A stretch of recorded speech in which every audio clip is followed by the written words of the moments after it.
अयोध्या कांड की कथा रामचरित्र से शुभारंभ नहीं होता। अयोध्या कांड की कथा श्रीमान दशरथ के चरित्र से शुभारंभ नहीं होता। अयोध्या कांड की कथा दासानुदास श्रीमान शत्रुघ्न के चरित्र से शुभारंभ होता है। गच्छता मातुल कुलम भरतेन तदा नघ शत्रुघ्नो नित्य शत्रुघ्नः प्रीतः प्रीति पुरस्कृतः। शत्रुघ्न महाराज कौन है? 3 विशेषण। पहला विशेषण अनघा, ये महाराज अनघ है, ये बड़े पवित्र आत्मा हैं। गच्छता मातुल कुलम भरतेन तदा नघः। भरत के साथ जाने वाले श्रीमान भरत जी का अनुगमन करने वाले कौन है? कोई अनघ ही किसी संत का अनुगमन कर सकता है।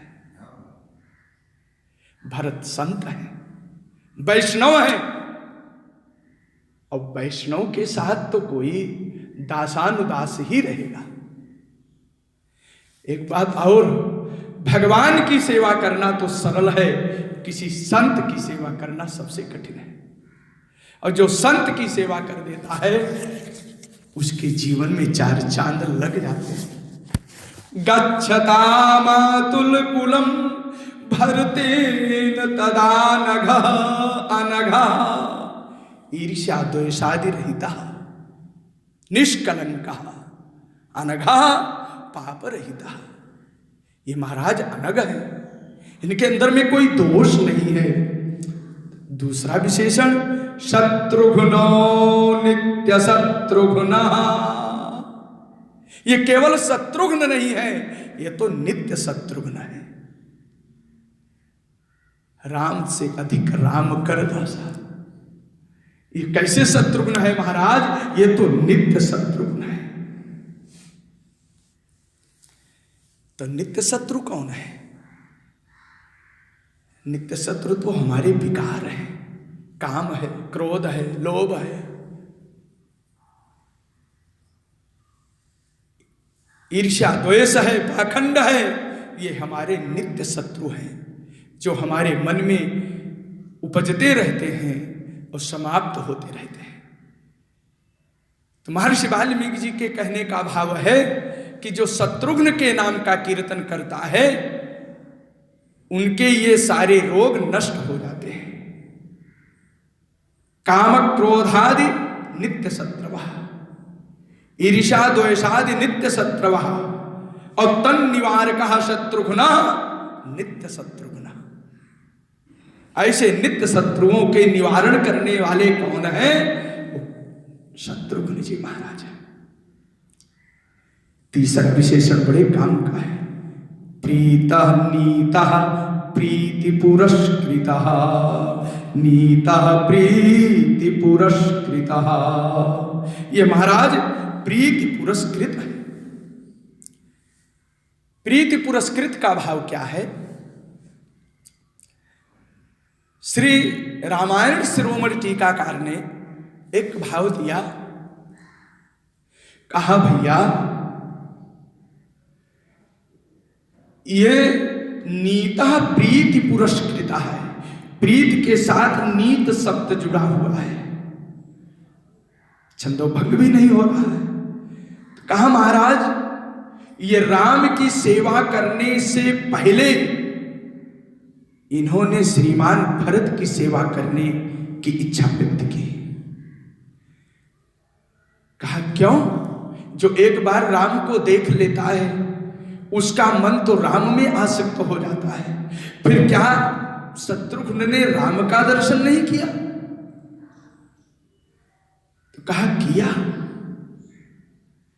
उनका चित्त तो राम में है ही, लेकिन चित्तापहारिणी मनः शक्तः, जो मन भगवान के युगल चरणार बिंद में, दिव्य स्वरूप में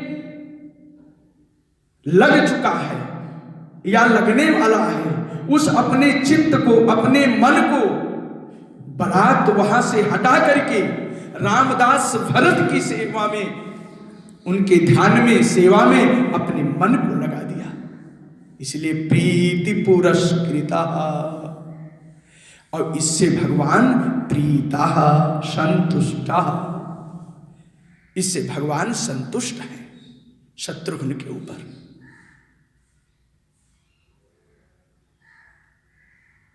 तो अयोध्या कांड का शुभारंभ श्री महाराज शत्रुघ्न के पावन चरित्र से। श्लोक 6 से लेकर के श्लोक 37-36 तक, अयोध्या कांड के प्रथम सर्ग के श्लोक 6 से लेकर के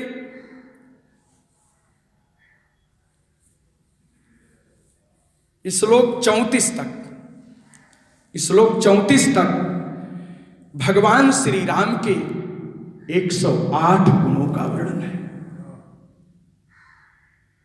108 गुणों का। और आगे के एक श्लोक में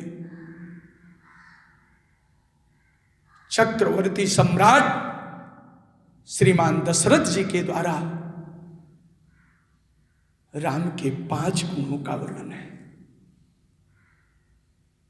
5 गुणों से भगवान राम की समर्चा की है। महाराज बहुत सुंदर वर्णन है। तो मैं वर्णन कर रहा था श्री रघुनंदन श्री रामचंद्र जी के विशिष्ट गुण है। महाराज उन गुणों में इतने गुण भगवान राम के, इतने दिव्य गुण भगवान राम के 108 गुणों का वर्णन किया। कह रहे हैं महाराज जी, देश काल विभाग वित्त, पहला गुण करें देश काल विभाग वित्त। राम तो देश काल विभाग वित्त है। देश काल की परिस्थिति को समझने वाले हैं, उसके अनुसार कार्य करने वाले हैं। दूसरी बात है भगवान विज्ञातार्थ विभाग वित्त, अर्थ के विभाग को जानते हैं, अर्थ के विभाजन को जानते हैं कि अर्थ का विभाजन कैसे करना है, पुत्रों में कैसे करना है, समाज में कैसे करना है, राज्य के लिए कैसे करना है, इसका विभाग जानते हैं। भागवत में लिखा है धर्माय यस्य, धर्म के लिए, यश के लिए आदि आज 5 विभाग बताया। तो इस विभाग को करना जानते हैं। धन का व्यय कैसे करना है इसको भी जानते हैं। संदष्ट व्यय उत्तमम, अर्थात महाभारत के सभा पर्व में चक्रवर्ती सम्राट श्री युधिष्ठिर जी से प्रश्न पूछा गया, युधिष्ठिर क्या आप अर्थ का व्यय जानते हैं? कहा व्यय का मतलब का 1/4 भाग, क्या उस एक भाग का 1/4 भाग मिल जाए तो उसके अनुसार आप जीवन यापन कर लेंगे? यदि 1/4 न मिले, आधा मिल जाए तो आधे में कर लेंगे। 1/3 भाग मिल जाए तो क्या उसने में जीवन यापन हो जाएगा? यानी अर्थ व्यय, अर्थ के व्यय भाव को भी जानते हैं, अर्थ के संग्रह भाव को भी जानते हैं, अर्थ के विभाग को भी जानते हैं। इसलिए परमात्मा के 108 गुणों का दिव्य वर्णन हुआ। और कहा कि भगवान बुद्धिमान मधुराभाषी पूर्वभाषी प्रियम मदः। भगवान तो बुद्धिमान है, मधुराभाषी है, मधुर बोलने वाले हैं। पूर्वभाषी प्रियम वदः, ये तो पूर्वभाषी है। पूर्वभाषी का अर्थ हमारे गोविंद राज ने किया है कि कोई दीनहीन मांगने में संकोच कर रहा है, भगवान उसके बोलने के पहले उसके संकोच को दूर करने के लिए सर्वस्व दे देते थे, बाड़ी दे देते थे। अतिनीचम प्रत्यपि स्वयमेव, अतिनीचम प्रत्यपि स्वयमेव संकोचम दूरीकृत्य, अतएव रघुनंदन श्री रामचंद्र प्रियम वदः। पूर्वभाषी है, प्रियम वदः है और पूर्वभाषी है। यानी किसी को मांगने के पहले, मांगने में जो संकोच है, जो दीनता है, जो हीनता है, अपने वाणी से बोल करके उसके संकोच को नष्ट कर देते हैं और मांगने में संकोच नहीं करता है। यह रघुनंदन श्री राम जी है। वीरवान च वीरेण महता स्वेन विस्मिता, महता स्वेन विस्मिता। इसलिए अतिनीचम प्रत्यपि स्वयमेव पूर्वभाषमाणः रघुनंदन श्री रामचंद्र अतएव पूर्वभाषी। यह पूर्वभाषी सएव मधुराभाषी, सएव बुद्धिमान, सएव वाग्मी, सएव प्रियम वदः, सएव वीरवान न च वीरेण। ये पराक्रमों वालों की ये पराक्रमी है। वीर जितने भी बलवान हैं उनमें ये बलवान है, अतिशय बलवान है। इनके बल की कोई, पराक्रम की कोई सीमा नहीं है। वीरवान च वीरेण महता स्वेन विस्मितः। महाराज चक्रवर्ती सम्राट ने भगवान राम के इन गुणों का दर्शन किया। हम तो केवल स्पर्श करके निकल रहे हैं। 108 गुणों का अवलोकन किया।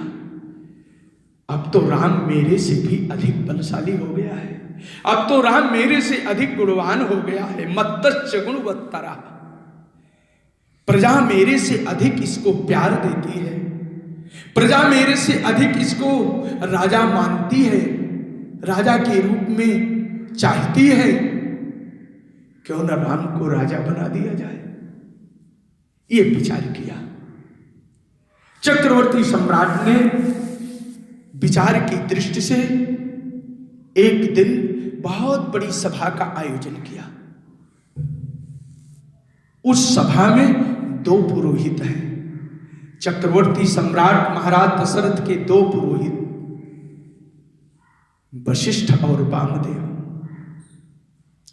8 मंत्री, धृष्टिर्जयंतो आदि, और 7 उपमंत्री, विशिष्ट मंत्री वो भी है। सुमंत्रश्चाष्टम, सुमंत्रश्चाष्टमो अर्थविद। सुमंत्र जी महाराज तो अर्थविद हैं, अर्थशास्त्री हैं और वृद्ध हैं। जितनी अवस्था के चक्रवर्ती सम्राट हैं उतनी अवस्था के सुमंत्र जी हैं। और 7 और मंत्री हैं महाराज। वो 7 मंत्री महाराज सुयज्ञोप्यथ जाबालिः काश्यपोप्यथ गौतमः मार्कण्डेयस्तु दीर्घायुष तथा कात्यायनो दुजः। 7 मंत्री। और धृष्टिर्जयंतो विजयः असुराष्ट्रो राष्ट्रवर्धनः अकोपो धर्मपालश्च पशुमंत्रश्चाष्टमूर्धविद, याद हो गए। और दो सम्माननीय गुरुदेव, दो उपरोहित हैं कि दुरित्युजो द्वावभिमतौ और तस्यास्ताम ऋषिषत्तमौ और वशिष्ठो वामदेवश्च मंत्रिणश्च तथा परे। इन सब के बीच में एक सभा का आयोजन किया महाराज। सबके बीच में सभा का पुरोहित है। पुर आदौ हितम, पुर आदौ एव हितम यस्मात् स एव पुरोहिता। जो जजमान के अनुष्ठान कर्म करने के पूर्व, सेवा करने के पूर्व जजमान का हित संपादन कर दे, उसका नाम पुरोहित है। ऐसे दो पुरोहित के सानिध्य में, समस्त मंत्रियों के सानिध्य में, बड़े बड़े राजा महाराजाओं को आमंत्रण करके, समस्त अयोध्या वासियों को बुला करके जिस सभा का आयोजन किया, उस सभा में अपनी बात रखी महाराज। ततः परिषदं शर्वा मामंत्र वसुधाधिपः हितमुद्धर्षणं चैव मुवाच प्रथितं वचः। कहा, कहने में तीन विशेषण दिया महाराज। ये कौन है, इनकी वाणी क्या है? काहिताम, इनकी वाणी कल्याण करने वाली थी। जो चक्रवर्ती सम्राट ने कहा सबके सामने सभा में, वो वाणी हितकर थी, हितम। और जो हितकर नहीं है वो कोई वाणी नहीं है। प्रश्नोत्तरी में पूज्यपाद शंकराचार्य भगवान ने अनुसंधान किया, वाणी तो वही है जो हितकर है। और ऐसी वाणी हितम मनोहारी च दुर्लभम बचा, दुर्लभ है। हितकर और मनोहर वाणी तो परम दुर्लभ है। ये श्लोक वाल्मीकि रामायण में दो स्थल पर आया है, दो स्थल पर। एक तो मरीच के द्वारा, मामा मारीच के द्वारा आया है। संभवतः दोनों वहीं आगे पीछे हैं, अथवा विभीषण के द्वारा, याद नहीं है। तो ऐसे हितकर और मनोहर वाणी तो अत्यंत दुर्लभ है। तो महाराज चक्रवर्ती सम्राट की कौन सी वाणी है? हिताम, कल्याण प्रदाम। दूसरी वाणी है कि उद्धर्षणाम, सुन करके सबको आनंद देने वाला है। उद्धर्षणम आनंद प्रदम, यह आनंद प्रदम सैव वचः उद्धर्षणम, जो आनंद को प्रदान करने वाली है, जो परमानंद को प्रदान करने वाली है, ऐसी वाणी का नाम ही उद्धर्षणम, उद्धर्षण है। उद्गता, उद्गता हर्षः सैव उद्धर्षः। और उद्धर्षः, उद्धर्षम, सबको आनंद देने वाली, द्वितीय एक वचन, सबको आनंद देने वाली है। तहितमुद्धर्षणं चैव मुवाच प्रथितं वचः। प्रथितं, प्रथितं, प्रथितम का अर्थ होता है प्रकृष्ट रूपेण, अर्थ अर्थानुसंधान कराने वाली जो वाणी है वो प्रथित वाणी है। यानी सुनते ही अर्थ स्पष्ट हो जाने वाला है, वो वाणी है। ऐसी सुंदर वाणी चक्रवर्ती सम्राट महाराज ने निवेदन किया। महाराज ने कहा, हे सभासदों, मैंने अपने पूर्वजों के मार्ग का अनुसरण करते हुए, पूर्वजों के बताए हुए रास्ते पर चलते हुए मैंने आप सबकी सेवा की है। मैंने सारी प्रजा को पुत्र के समान पाला है, पुत्र के समान मैंने व्यवहार किया है।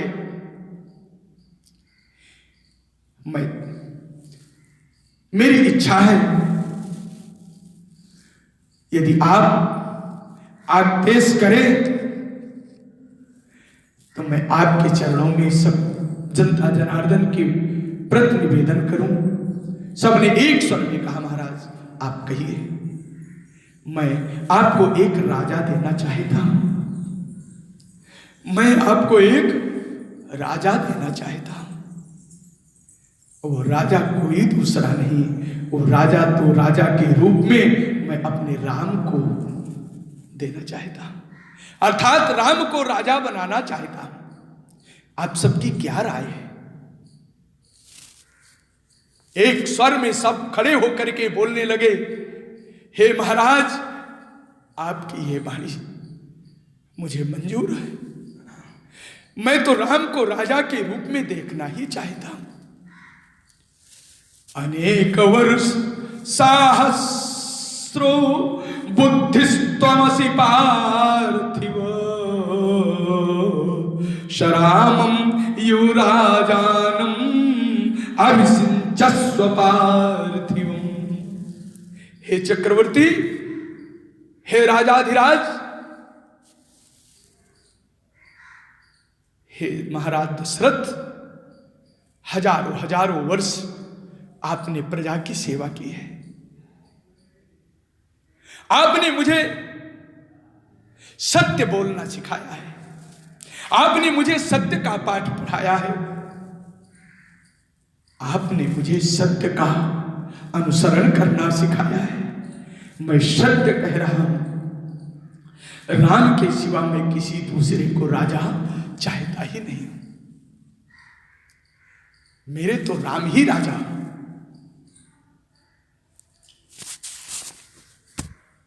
चक्रवर्ती सम्राट वाणी सुनकर के अंदर से बड़े भाव विह्वल हो गए। उस प्रसन्नता को अंदर में ही दबा करके रखा और पुनः बोल रहे हैं, हे प्रजाजनों, हे नरेशों, हे विद्वानों, मनीषियों, साधुओं, हे महात्माओं, आपने मेरी एक वाणी पर राम को राजा स्वीकार कर लिया।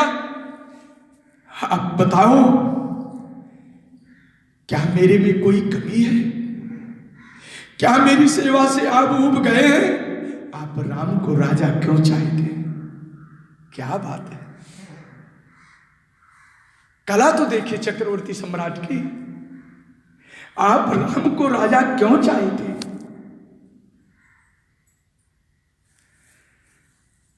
इच्छा मोहि महाबाहु रघुवीरम महाबलम गजेन महदायांतम रामं छत्रावृताननम। श्वेत छत्र से आवृत, सेवकों से समाविष्ट, विशाल हाथी पर बैठे हुए, विशाल सिंहासन पर बैठे हुए, सिंहासनारूढ़ गजारूढ़ रघुनंदन श्री राम को मैं राजाधिराज चक्रवर्ती सम्राट के रूप में देखना चाहता हूं। ऐसा आप सब कह रहे हैं, क्या मेरी सेवा में कोई कमी है? क्यों राम को राजा चाहते हैं? महाराज, सारी प्रजा ने निर्भीकता से उत्तर दिया है, निडर होकर के उत्तर दिया है। महाराज, मैं आपके सेवा से संतुष्ट हूं। आपके द्वारा जो सेवा प्रजा की हुई, आपके द्वारा जो प्रजा को शिक्षा मिली,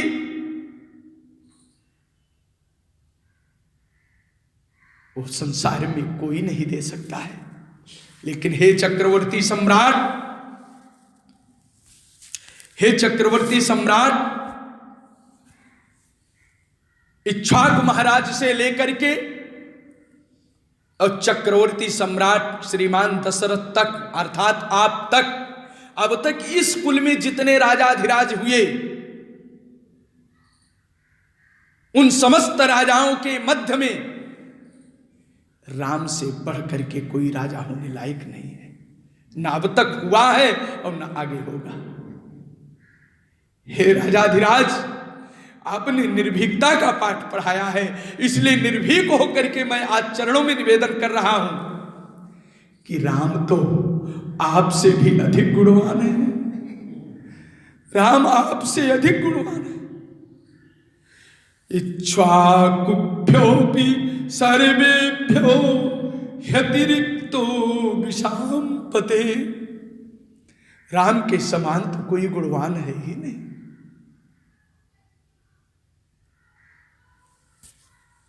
हे महाराज, राम तो सत्य परायण है, राम तो सत्य प्रतिज्ञा है, राम तो कर्तव्य निष्ठ है, राम तो पितृभक्त है। एक एक गुणों का अनुसंधान किया है भक्तों। राम तो पितृभक्त है। हम आपके चरणों में निवेदन कर रहे हैं, राम तो मिष्टभाषी है, राम तो मितभाषी है, राम तो पूर्वभाषी है, राम तो अपूर्वभाषी है, राम तो तत्वभाषी है, राम ऋजुभाषी है।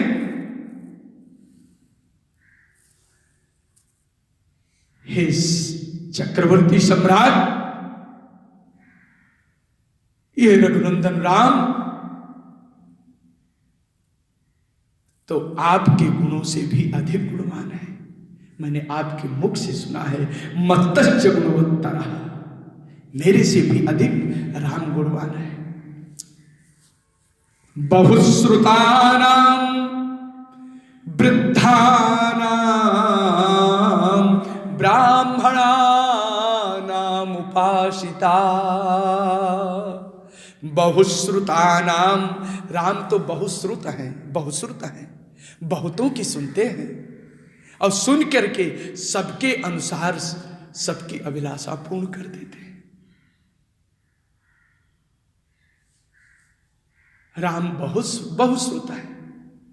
और वृद्धानाम, वृद्धों का सम्मान करते हैं, चाहे जिस वर्ण संप्रदाय का कोई भी वृद्ध हो, राम उसको प्रणाम करने के पहले उसको प्रणाम कर लेते हैं। कोई भी महापुरुष मिल जाता है, कोई भी महापुरुष आ जाता है, तो महापुरुष को प्रणाम करने के पहले अपने आप प्रणम्य हो जाते हैं, प्रणाम कर लेते हैं। बहुश्रुतानां वृद्धानां, ज्ञान वृद्ध, वयोवृद्ध, सबका सम्मान करते हैं। ब्राह्मणानां उपासिता, ब्राह्मणों के विशेष करके उपासक है। महाराज ये गुण सब में नहीं होते, और इनका क्रोध और इनकी प्रशंसा, प्रसन्नता कभी व्यर्थ नहीं जाती है। जिसके ऊपर क्रोध कर लेते हैं उसका भी कल्याण हो जाता है, और जिसके ऊपर प्रसन्न हो जाते हैं उसका भी कल्याण हो जाता है। ये रघुनंदन राम है। नास्य क्रोधा प्रसादश्च निरर्थोस्ति कदाचन, कभी व्यर्थ नहीं जाता है। हे चक्रवर्ती सम्राट, चाहे इस नगर का या कहीं का कोई स्त्री हो, कोई पुत्र हो, कोई नवयुवक हो, कोई भी पुरुष हो, आप राम की निंदा किसी के द्वारा नहीं सुनेंगे। राम तो सबके हैं। स्त्रियो वृद्धास्तरुण्यश्च सायं प्रातः समाहिताः सर्वा देवान् नमस्यन्ति रामस्यार्थे मनस्विनः।